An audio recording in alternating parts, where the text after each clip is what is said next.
After some quiet months, it looks like the video game releases are finally starting to heat up. So here we are to bring you the top 10 new games releasing in October 2016. Starting off with number 10, we have WWE 2K17. A game which, with 2K16, seems to have really found its footing in the gameplay department, but with the last two or so 2K games, they kind of scaled back on the actual features and modes department, which was a total bummer. But it seems like this time around, 2K's working to bring back the stuff that we really liked about these games. You know, some of that weird quirky stuff. They did mention they're bringing back behind-the-scenes locker room fights within the crowds. They're also embracing and revamping new animations for tables, ladders, and just general fight animations. And by adding a bunch more stuff, it seems like they're trying to recapture the glory days of the old awesome wrestling games, and I hope they do.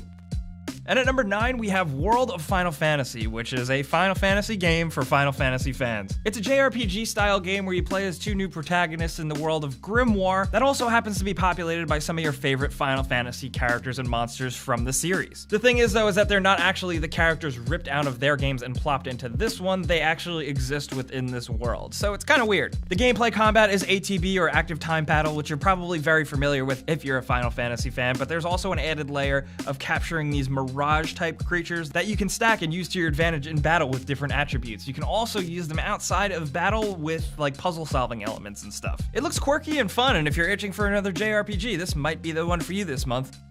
And at number 8, we have the Elder Scrolls Skyrim Special Edition. Yeah, you guys have been waiting a long time for this one. It feels like forever. What this is, for those of you that don't know, is a remastered version of Skyrim on PlayStation 4 and Xbox One. Bethesda went in and retooled some things and added new effects, better textures, a nice crisp HD image, new lighting, and a bunch of stuff that just makes the game look more pretty. Not only that, but it's also getting some mod support, but unfortunately only for Xbox One. If you've been following the news, Bethesda announced that Sony isn't letting mods happen on their console. But what I really like is that it includes all the DLC and add-on content, which really made the game even better. So if you missed any of that, now's your chance, because this is definitely a good opportunity to just jump back into Skyrim. And at number 7, we have Paper Mario Color Splash. The newest and I believe 5th Paper Mario game expands upon the Sticker Stars style gameplay, but this time around, instead of plopping stickers around, you have a paint hammer that you smash and add color to discolored parts of the world. The Paper Mario games are fun, light RPG style adventure games that, you know, they're really quirky, and it's a break from the normal type Mario stuff. It's got a very different vibe, a very different feel to it, but it's fun. Not only that, but the style of the Paper Mario games are always gorgeous. I mean, look at this. It's really cool looking. At least the Wii U is getting some love, right? It might be the last game any of us even play on Wii U. I gotta get mine out of storage. Anyway. With number 6, we have Titanfall 2. Yes, you're probably thinking, hey, this should be higher on the list, but there's just so many games coming out this month. But that's just how it is. Now, look, if you guys jumped into the beta, you probably know what to expect with Titanfall 2. And yes, it's a lot of fun, but what I really like is all the new additions. New modes, new deeper ways of customizing your Titan. And then, of course, that really cool grappling hook thing. I'm looking forward to seeing how they're tuning the balance of everything, because the pacing of matches seemed a little bit different than the original Titanfall, which I was a big fan of. But what I'm really excited about as well is something that a lot of people were asking for, is a single-player campaign. It looks really cool. It looks like you're best friends with your robot friend, and it's just another excuse to shoot stuff, and that's all I was looking for anyway.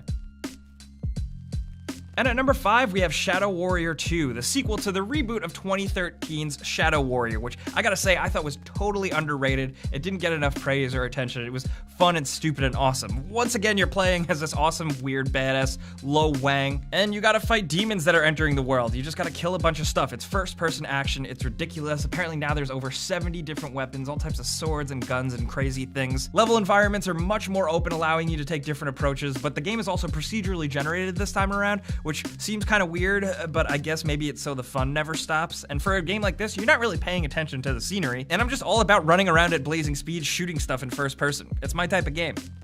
And at number 4, we have Civilization 6. Hello, PC gamers, how are you? These strategy games are definitely for a certain type of gamer, but they are just so addictive that you're not gonna be able to put it down, especially this one. With all the new stuff they added with Civ 6, it just makes everything way more exciting. Look, they changed the look and the art style. Some people don't like it. I personally am very into it. After spending a lot of hands-on time with the game, I did appreciate the new systems, especially now the fact that cities don't just stack. You can actually spread and grow them out, and feel like you're really, really building a massive new city. Also, civics are retooled. with extra depth. The religion system is really cool and how it affects everything, as well as the ability to set up and micromanage trade routes and get more money. And not only that, but there are a bunch of new leaders which I always look forward to seeing come to life in these games. Even if you're only a vague fan of strategy games, I suggest checking out Civ 6 when it releases because it's just so cool, and if it gets its hooks in you, you're just never going to be able to get out.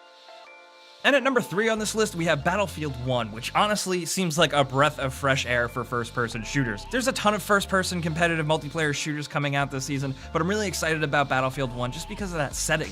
That whole World War I thing just makes it seem so unique, but thankfully, it also retains that core, fun, awesomeness of Battlefield and why people like the series originally. Despite being World War I, DICE still managed to make the game feel fast-paced and exciting as it should be. And honestly, I'm also really looking forward to seeing how the campaign is handled because we don't have a ton of information out about it yet, but hey, I like a single player experience sometimes. But ultimately, I'm just looking forward to jumping back into a Battlefield game. After, mixed responses to the last few, I hope this one knocks it out of the park.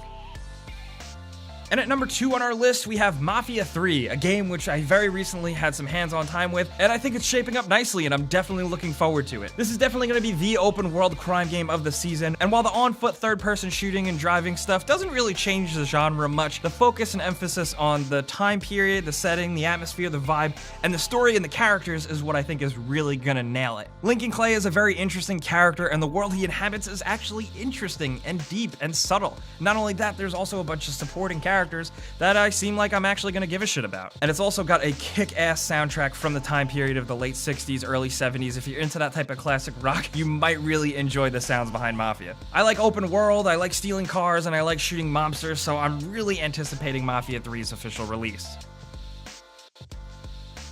And at number 1 on our list, we have Gears of War 4. We're big fans of the Gears of War series here at GameRanks, and honestly, after Judgment, everyone kind of forgot about it, so I'm happy that the series is hopefully making a big comeback. It's being created by different developers this time around, the Coalition, so they got something to prove. There's a new world, new characters, you're playing as JD Phoenix, but thankfully the gameplay seems somewhat familiar. It doesn't seem like they really changed it enough to alienate people, but we all just want Gears gameplay. What I am excited to see how they pull off are the new enemy types and all the different weird weapon designs that they're coming up with that really kind of change the flow of things. Also, judging from the trailers, it seems like Marcus Phoenix, while older, is still going to be in it a lot, and I'm looking forward to that because I love Marcus.